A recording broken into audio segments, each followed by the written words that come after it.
With national and provincial voting now closed and vote count underway, we ask Marius Roodt of the South African Institute for Race Relations a critical top-of-mind question.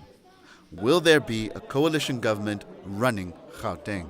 I think it is quite likely at the moment. The ANC is sitting at just over 50% in Gauteng. That's with only 20% of voting districts having been counted. So I think as more results come in, it's quite likely that we'll see the ANC pushed under 50%. I mean, most of the metros, Tshwane, Ekurhuleni and Joburg haven't been counted yet.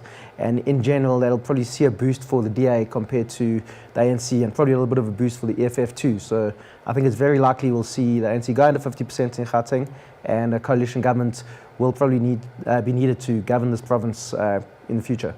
Did voter turnout meet the expectations of the Institute for Race Relations report? Well, actually, voter turnout was quite a lot lower than we expected and what most other people expected. Voter turnout at the moment looks to only be about 65%, and we were expecting around about 70-71%. And in the last election, voter turnout was about 74%. So this is, if it stays at 65%, this is the lowest it's ever been in a democratic South African election, which tells you something. There are probably a couple of reasons for that. The weather was quite bad in some places yesterday, so that might have kept people away from the polls.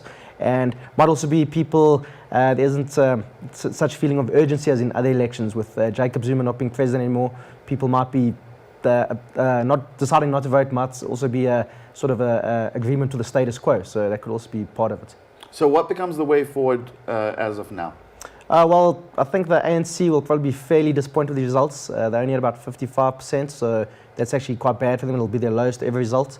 The DA has seen a bit of an uptick, EFF a little bit, but also not actually great results for those two parties. I think the biggest winner so far is the Freedom Front Plus, who's on 3%, and they only got 1% in the last election.